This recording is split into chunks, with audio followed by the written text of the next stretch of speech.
Que abram suas Bíblias lá em Zacarias capítulo 3. Nós vamos ver mais duas visões que Zacarias teve. Zacarias capítulo 3.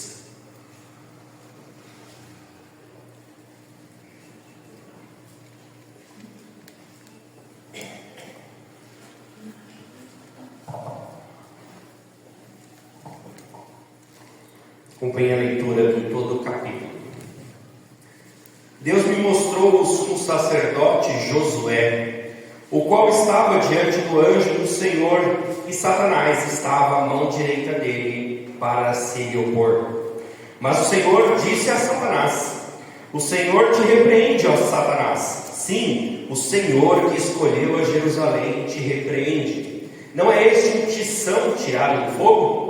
Ora, Josué, trajado de vestes sujas, estava diante do anjo. Tomou este a palavra e disse aos que estavam diante dele: tirai-lhes as vestes sujas.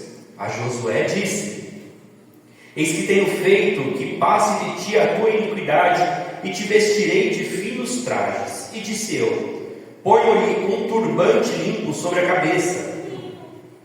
Puseram-lhe, pois, sobre a cabeça um turbante limpo, e o vestiram com trajes próprios. E o anjo do Senhor estava ali. Protestou a Josué e disse: assim diz o Senhor dos exércitos: se andares nos meus caminhos e observares os meus preceitos, também tu julgarás a minha casa, e guardarás os meus atos, e te darei livre acesso entre estes que aqui se encontram. Ouve, pois, Josué, sumo sacerdote, tu e os teus companheiros que se assentam diante de ti, porque são homens de prestígio. Eis que eu farei vir o meu servo, o renovo, porque eis aqui a pedra que pus diante de Josué.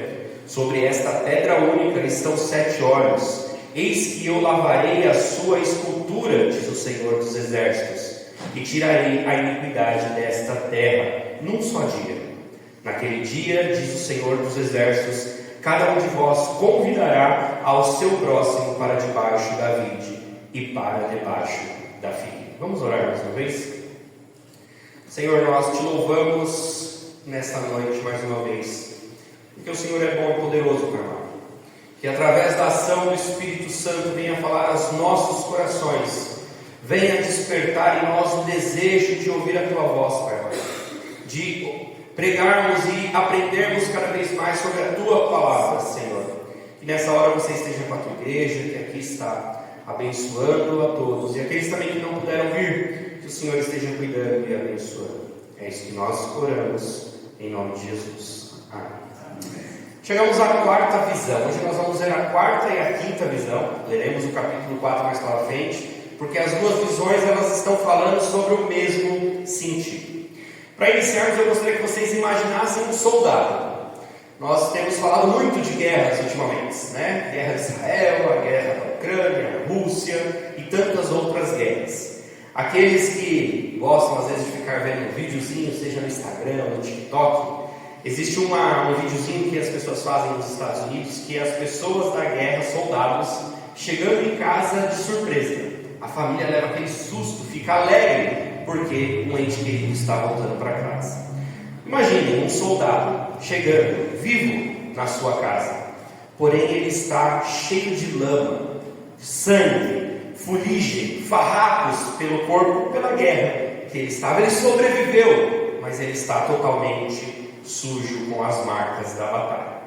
Quando ele chega então na sua casa, alguém o impede e fala: você não pode entrar assim sujo desse jeito, olha suas roupas. Como que você vai entrar com essa sujeira? Mas então chega a mãe, aquela que sempre cuida de nós de forma especial, abraça e fala: este homem lutou por nós, tragam roupas novas, pois ele é um herói e não um intruso. Josué estava extremamente assim, um soldado voltando da batalha do exílio. Ele estava vivo, mas manchado. Satanás queria impedi-lo de entrar na terra prometida, mas o anjo do Senhor, que é o nosso Jesus Cristo, ele o vestiu de forma diferente. Ele colocou novas roupas em Josué. Essa é uma graça que purifica. O tema deste capítulo e também da quinta visão que está no capítulo 4 é que Deus nos purifica e quando Ele nos purifica, Ele nos capacita de tudo que nós precisamos. Aquela missão que Deus nos dá, Ele nos prepara para fazer. O livro de Zacarias então foi escrito para um povo que estava cansado, tentando recomeçar a vida com Deus em meio a ruínas, desânimos e incertezas. É um contexto muito bom e muito atual para as nossas vidas. Quantas vezes nós não estamos em meio a desânimo, em meio a ruínas, olhando para a nossa vida e falando, precisamos recomeçar tudo de novo. Mas em meio a essa poeira de recomeço que o povo de Deus estava, Deus manda Zacarias trazendo visões para falar com poder, revelando para o povo principalmente que Ele está presente nesta situação. Deus não está só presente, mas Ele está atento e atuando na vida do povo de Deus, porque há esperança. E é isso que nós aprendemos com o livro de Zacarias. Quando nós passamos por turbulências, por dificuldades na nossa vida, o que Deus está falando é: eu estou com você. E eu não só estou, mas eu estou atento às suas necessidades. Eu sei do que você precisa e eu também estou atuando, agindo em seu favor. Vivemos em um mundo marcado por lutas, desânimos e adversidades. Há momentos que a vida, irmãos, elas esmagam a gente. Acontecem coisas que paralisam a nossa vida. O futuro muitas vezes parece incerto. Quantas situações que nós temos na nossa vida que muitas vezes tiram totalmente as nossas forças. Não sabemos se vamos para um lado, para o outro, para o que nós fazemos com aquela situação. Quem aqui já não se sentiu assim? Quem aqui não está se sentindo assim na sua vida neste momento? O que fazer? Para onde ir?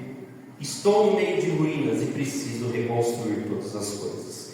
O templo estava em ruínas.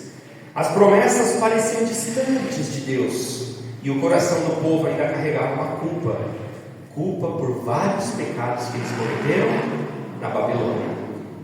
O exílio que eles estavam naquela cultura diferente. Em meio a esse caos, então Deus levanta o profeta Zacarias para trazer uma mensagem de esperança através de visões sobrenaturais, onde o Senhor revela que Ele mesmo agiria. Primeiro, purificando o pecado por sua graça, e segundo, capacitando os povos de Israel com o seu Espírito. Hoje, essas mesmas verdades, irmãos, elas ecoam no nosso coração e nas nossas vidas. Assim como Israel, nós podemos nos sentir muitas vezes acusados, indignos, incapazes de fazer alguma coisa pelas nossas próprias ações, muitas vezes por pecados que nós temos. Mas Deus ainda assim diz: não por força, nem por poder, mas pelo meu poderoso Espírito. Se você está cansado, sobrecarregado, irmãos, envergonhado, essa mensagem vai falar diretamente ao seu coração. Para entendermos com profundidade a mensagem de Zacarias, nós precisamos relembrar novamente o cenário e o contexto que o livro foi escrito. O povo de Israel havia passado por um ciclo de juízo e graça e estava ali na Babilônia cativo por 70 anos, e agora, depois que o rei da Babilônia cai sobre o rei persa Ciro, eles ganham o direito de retornar para Israel. Eles retornam então para Israel, para Jerusalém, chegam ali, aquela cidade está totalmente destruída, e eles precisam recomeçar a vida deles, começar tijolo por tijolo. A partir do momento que eles fazem a fundição do templo, começam muitas investidas do povo que está à sua volta, dos inimigos de Israel, a ponto de desanimar o povo de Deus.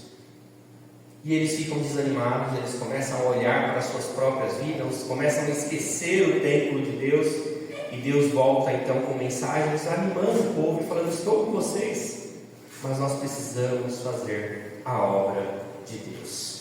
Deus levanta então tanto Ageu, como nós já estudamos esse ano, quanto Zacarias, para falar ao povo sobre como eles precisam seguir e obedecer o nosso Deus. Nesse contexto, então, Deus manda mais duas visões. São um total de 8, nós vamos ver mais duas hoje. Primeiro, a do sumo sacerdote Josué, mostrando que Deus purifica o pecado por sua graça. Quando o povo voltou da Babilônia, eles voltaram sob a liderança de duas pessoas. O governador de Israel escolhido foi Zorobabel, e o sumo sacerdote, o líder religioso, foi Josué. E agora Deus vai trazer duas visões, uma primeira que nós lemos aqui no capítulo 3 sobre Josué, e no capítulo 4 depois sobre Zorobabel, governador. Eu queria destacar primeiro o versículo 1 que nós lemos, que diz assim: Deus me mostrou o sumo sacerdote Josué, o qual estava diante do anjo do Senhor, e Satanás estava à mão direita para se lhe opor. A visão então começa apresentando o sumo sacerdote, o líder religioso deste momento de Israel, diante do anjo do Senhor. O anjo do Senhor aqui, como nós vimos já em outras visões, é a prefiguração do próprio Cristo que estava ali à frente de Josué. Jesus Cristo, que ainda nem veio, estava ali à frente de Josué, e ao lado direito de Josué estava Satanás, pronto para acusar. Na Bíblia, sacerdote é aquele que serve como mediador entre Deus e o povo, e tem duas funções principais. Primeiro, representar o povo diante de Deus, levando sacrifícios pelos pecados, e segundo, ensinar a palavra de Deus ao seu povo. O sumo sacerdote, então, no Antigo Testamento, não era apenas um líder religioso, ele representava o povo diante de Deus. Em Levítico 16 diz que no dia da expiação, o sumo sacerdote levava o sangue dos santos, levava o sangue ao Santo dos Santos em nome de toda a nação de Israel. Em Êxodo 28, 12 vai dizer que ele carregava o nome das 12 tribos de Israel sobre os ombros como memorial diante do Senhor. Em Hebreus 5:1 diz que todo sumo sacerdote é constituído para interceder a favor dos homens nas coisas referentes a Deus. O sumo sacerdote, então, como Josué, que estava destacado aqui em Zacarias 3, era o principal representante do povo diante de Deus. Quando nós vemos aqui então nessa visão, Josué estava ali representando não somente a liderança, mas todo o povo de Israel em sua condição atual. Qual que era a condição do povo de Israel que tinha voltado para Jerusalém e estava ali desanimado? Um povo que estava se culpando, que tinha uma consciência de que sabia que tinha feito coisas erradas, e Satanás estava do lado, pronto para acusar. Eles fizeram isso, eles fizeram aquilo.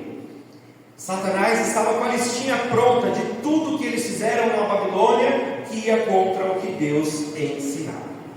Então, Josué vê nessa visão, na verdade, uma cena de tribunal. Nós temos Josué, o povo de Deus, que é o acusado. Nós temos Satanás, que é o acusador, que em hebraico significa o adversário. E nós temos o anjo do Senhor, que é o defensor, e também o juiz, que é uma manifestação do nosso próprio Cristo. Estar à mão direita nesse caso significa que Satanás está na posição legal apropriada para acusar alguém diante de Deus. Esta era a função de Satanás até a morte de cruz: chegar a Deus e ser o que levava o relatório de todas as coisas erradas. E ele sabia que o povo estava se sentindo assim. O povo estava carregando uma culpa por coisas que tiveram feito lá na Babilônia. E ele continua, versículo 2: Mas o Senhor disse a Satanás: O Senhor te repreende, ó Satanás. Sim, o Senhor que escolheu a Jerusalém te repreende. Não é este um tição tirado do fogo? Ora, Josué, trajado de vestes sujas, estava diante do anjo. Tomou este a palavra e disse aos que estavam diante dele: Tira-lhes as vestes sujas. A Josué disse: Eis que tenho feito que passe de ti a tua iniquidade, e te vestirei de finos trajes. O sumo sacerdote estava sujo. E isso não era apenas um problema pessoal, era um reflexo da condição espiritual do povo. O povo estava numa condição espiritual deplorável, uma condição espiritual onde Satanás estava ali pronto para acusá-lo, porque eles tinham culpa no cartório, eles tinham feito coisas que não honravam o nome de Deus, e isso trazia um desânimo até para fazer a obra de Deus. Eles falavam: como que eu vou fazer a obra de Deus? Como que eu vou reconstruir o templo? Eu que fiz tantas coisas erradas na Babilônia, como que eu agora tenho o direito e a liberdade de fazer algo por Deus? Então nós vemos que a impureza de Josué representava aquelas roupas sujas, representa o pecado do povo durante o exílio, mostrava a impureza espiritual e moral ainda presente na vida deles, a indignidade do povo e de seus líderes que estavam diante de Deus. Embora o povo já tivesse retornado do exílio, como nós vemos em Esdras 1 e 2, a restauração exterior do templo da cidade não era só suficiente. Eles precisavam renovar o coração deles. Vocês leram Esdras 1 e 2? Vamos lá, é a lição de casa, porque hoje vocês já vão ter que ir até Esdras 6 agora. Próxima tarefa é até Esdras 6. É importante a gente ler o livro de Esdras em paralelo com Zacarias, porque eles estão correlacionados. Satanás, então, na sua posição legal e apropriada para acusar, chega para acusar e fala: o seu profeta, o seu sacerdote, aquele está sujo, está cheio de pecado. E quantas vezes Satanás não chega na presença de Deus e fala: aqui, o pastor está cheio de sujeira, as suas vestes estão sujas. Quantas vezes nós nos sentimos sujos e incapazes de fazer a obra de Deus? Porém, mesmo Satanás sendo um acusador, o Senhor o repreende com duas verdades. Primeiro, Ele mesmo é o juiz e não Satanás. Você pode falar o que quiser, Satanás, mas eu sou o que dou a sentença. E segundo, de forma maravilhosa, Deus fala: eu escolhi a Jerusalém. Ele é o meu escolhido. Ele que tem uma eleição irrevogável. Aqui nós precisamos entender que repreender aqui significa colocar Satanás em seu lugar, calar sua acusação e declarar que Deus é quem justifica. Basicamente, Jesus ali naquela posição dele está falando assim: você está certo, ele está sujo, você tem toda a razão, Satanás, só que sou eu que purifico, sou eu que chego na presença dele e falo: dê vestes limpas para ele. Sou eu que coloco as vestes limpas.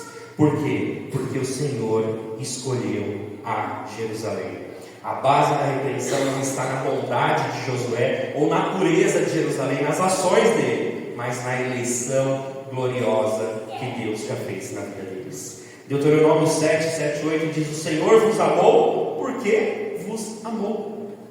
Simples assim. Ele vos amou porque vos amou. Não tem justificativa, ele simplesmente ama, ele simplesmente escolhe. Romanos 9,16 diz: não depende de quem quer ou de quem corre, mas de Deus usar a sua misericórdia. Mesmo após o exílio e o pecado do povo, Deus não abandonou o seu plano de redenção, pois a escolha dele permanece firme.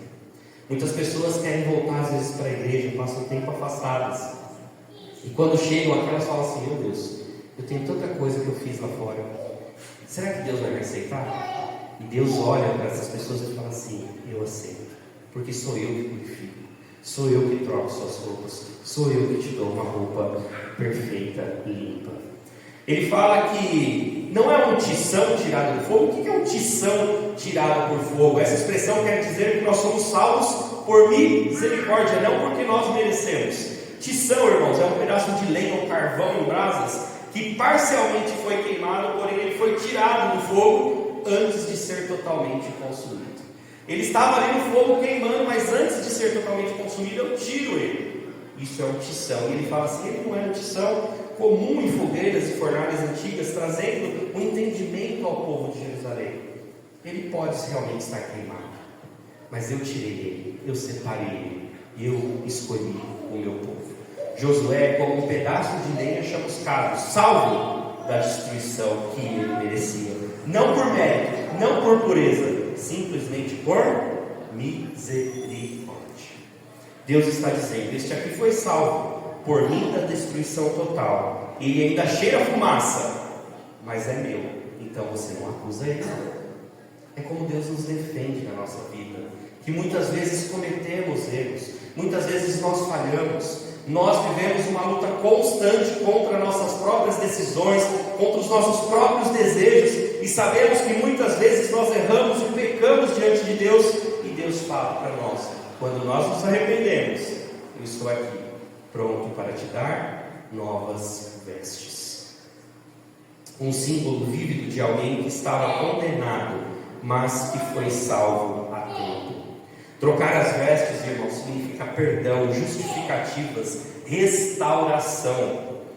Nós fomos perdoados da nossa iniquidade, nós fomos justificados por Cristo, nós fomos restaurados a nossa dignidade sacerdotal, como nós vemos no texto. Isso aponta para a justificação pela graça do nosso Deus. Remove a nossa culpa e nos dá as vestes completamente novas.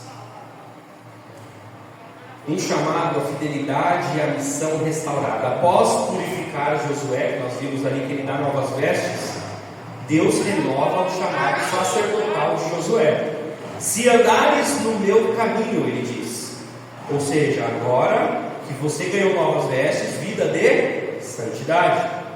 Diz: julgarás a minha casa, função de liderança espiritual. Vocês agora que estão com novas roupas, vão julgar.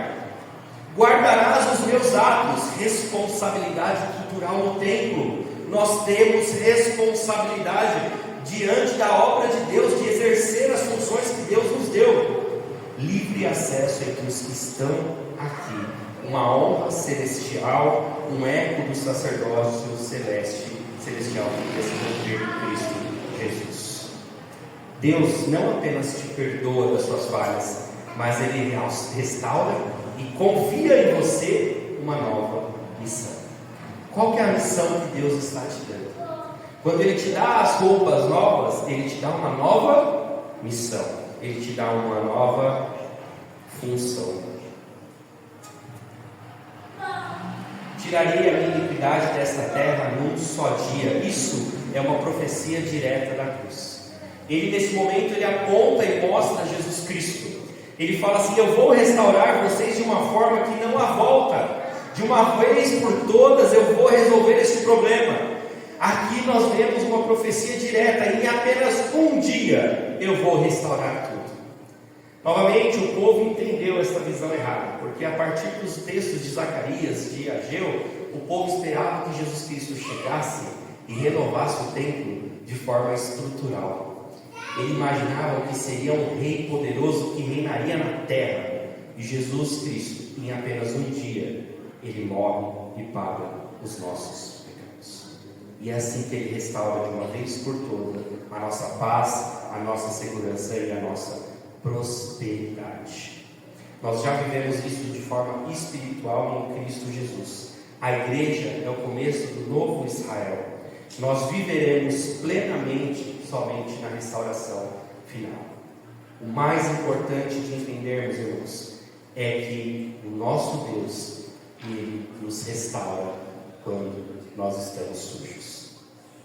Às vezes nós carregamos muita culpa, às vezes nós carregamos muitas incertezas no nosso coração, e Deus, Ele está falando assim: sou eu que faço a obra, sou eu que purifico, sou eu que limpo você de tudo. Nós não falamos algo mais que a neve? Para sermos algo mais que a neve, é Cristo que faz. Não é você que vai conseguir se tornar limpo, mas é o nosso Deus Todo-Poderoso. A visão de Josué não é apenas sobre um homem, mas sobre todo o povo de Israel. E também sobre nós nos dias de hoje. Ele mostra para nós, durante essa visão, que muitas vezes nós deixamos de fazer algumas coisas porque nos sentimos incapazes, porque temos culpa. Muitas vezes tem pessoas que nós vemos que deixam de tomar Santa Ceia porque às vezes cometeu um pecado na concepção dela mais grave naquela Santa. Irmãos, sabe por que nós devemos deixar de tomar a Santa Ceia? Sabe quando nós devemos nos analisar e não tomar a Santa Ceia? Quando nós não estamos em comunhão. Esse é o pecado que nos impede da Santa Ceia. Se você está brigado, se você não está conversando com o irmão, se você tem alguma questão com o irmão, esse sim é o motivo de você deixar a Santa Ceia. Porque você precisa ir lá, resolver o problema com seu irmão, para depois vir e participar da mesa do Senhor. Pecado, irmãos, a gente vai ter a todo momento. Pecados, nós pecamos a semana inteira, um monte de pecado. O que nós devemos fazer nesta hora é nos arrepender e pedir que Deus nos dê novas vestes para participar. Saiba, irmãos, que muitas vezes nós queremos ter as forças para repreender Satanás. Nós vemos às vezes em algumas igrejas, eles repreendendo, mas o que nós vemos nesse texto é que o próprio Cristo é quem repreende Satanás. Ele nos chama de tição tirado do fogo. Nós somos destruídos porque nós fomos salvos no limite pela misericórdia de Deus. Ele ordena que nos tirem as vestes sujas e nos dê uma roupa limpa para podermos entrar diante da sua presença. Essa, irmãos, é uma visão que nos dá a base de uma segurança espiritual que está lá em Romanos capítulo 8, versículo 33, que diz: quem intentará acusação contra os eleitos de Deus? É Deus quem os justifica. Quem tem coragem de chegar e acusar, se é Deus quem justifica? É isso que ele fala em Romanos. Você tem vivido debaixo de acusações? Satanás está frequentemente apontando as suas falhas, a sua consciência está pesada. O que você tem que fazer? Olhe para o sumo sacerdote celestial, que é Jesus Cristo, que já nos purificou de todas as coisas. Você não precisa servir a Deus envergonhado. O sangue de Cristo é mais forte do que qualquer culpa.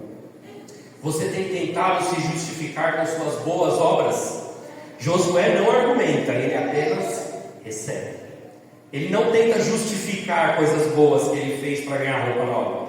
Ele não pede a roupa, ele não merece a roupa, mas Deus dá mesmo assim. A salvação não é um argumento, irmãos, ele é um presente. Receba as vestes limpas de Deus com alegria.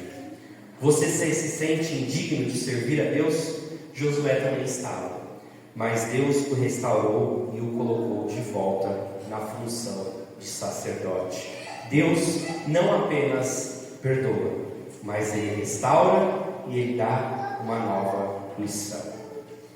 Segundo ponto, Deus nos capacita e promete restauração. A partir do momento que nós ganhamos essa roupa nova, Ele fala: calma, eu vou te capacitar. Vamos ler o capítulo 4?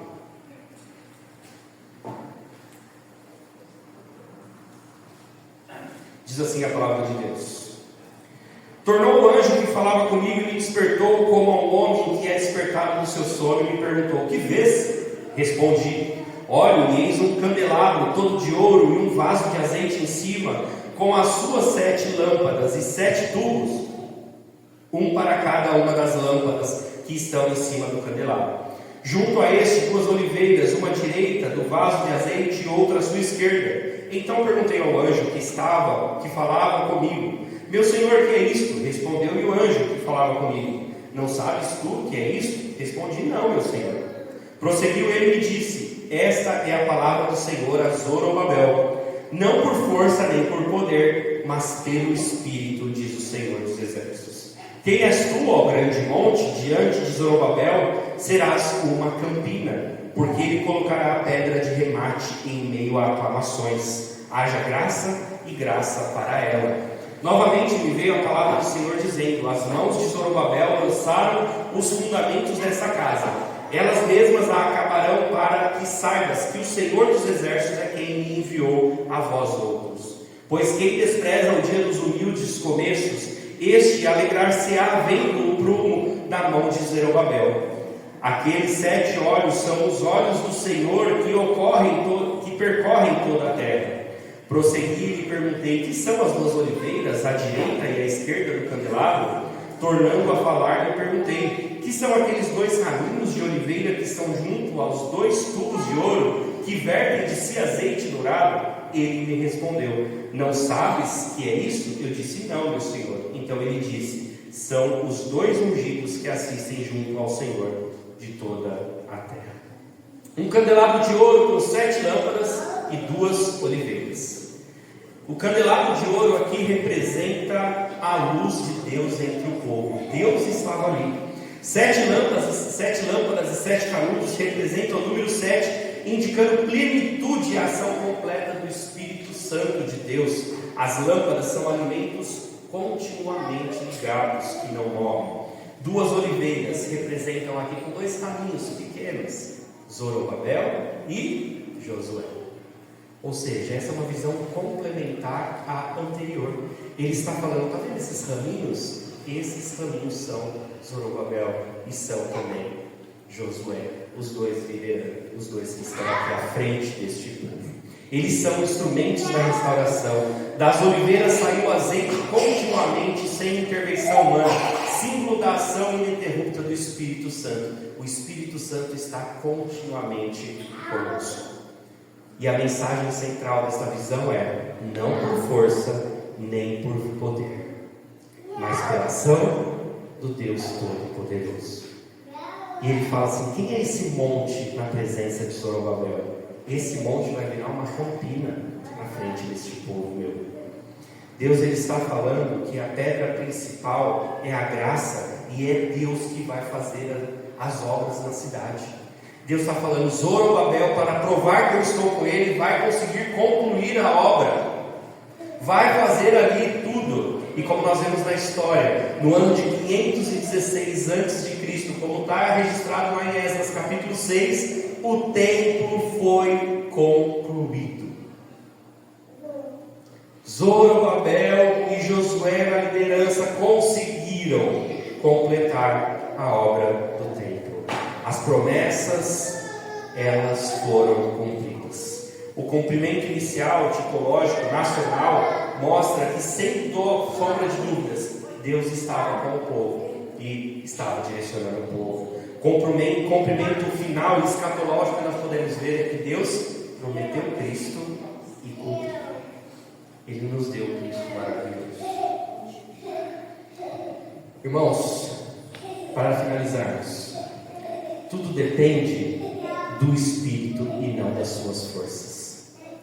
O que Deus fala aqui, mostrando essas duas visões, primeiro com Josué e segundo com Zorobabel, é que, em primeiro lugar, quem te purifica dessa vida manchada que você tem, dessa culpa, deste pecado, é o próprio Cristo. Segundo, quem te capacita a realizar a obra de Deus é o próprio Deus. A obra é dele, depende do Espírito, não da sua força.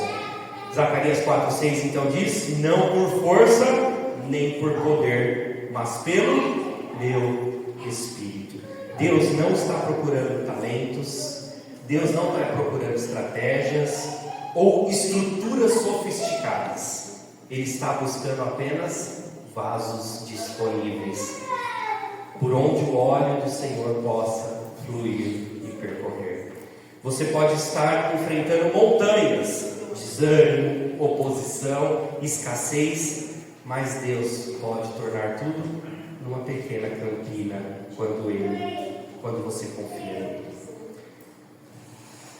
Quem despreza o dia dos humildes começos, versículo 10 nós lemos: Zorobabel colocou a pedra no fundamento e depois de muito tempo terminou a obra de Deus. Deus se alegra com o nível na mão, com cada passo fiel que você dá, mesmo quando o mundo está te desprezando. O que Deus está falando: não desista, não se fraqueje, continue. Mas está difícil, pastor, eu estou sem forças. E eu vou completar a minha obra. O que Deus está falando para a gente é: deixe comigo, eu vou cuidar de vocês. Para finalizar, se você está acusado, levante os olhos para Cristo, seu advogado. Se você está desanimado, agarre-se à promessa do Espírito Santo. Se você se sente pequeno, lembre-se, Deus se alegra com os humildes começos. Às vezes a gente quer que o recomeço seja grandioso, e Deus fala para nós, uma pedra de cada vez. Vamos começar pequeno, mas eu estou no meio de vocês. Muitas vezes a gente já quer que as coisas na nossa vida dê um pulo fenomenal, e Deus está falando assim, calma, olha o que eu já estou fazendo. A gente começa pequenininho, mas eu estou cuidando de você, eu estou com você. O que Deus está falando é, não desanima. Não desanima dos seus sonhos, não desanima dos seus propósitos, não desanima da obra de Deus. Deus está conosco. Ele vai falar, começos humildes. Primeiro a fundação, depois as paredes, depois o telhado, depois o acabamento, depois os móveis. Uma coisa de cada vez. As coisas não vão se resolver ou mudar da noite para o dia, mas aos poucos. O mais importante é sabermos que Deus que faz a obra. Hoje é um dia, irmãos, para nós sairmos daqui leves, porque nós vamos despejar, seja a nossa culpa, seja os nossos problemas, na mão do Deus Todo-Poderoso. Fala, Senhor, está aqui, preciso da tua ação. Deus abençoe esses meus irmãos. Convido os presbíteros que vêm à frente para ministrar a ceia do Senhor.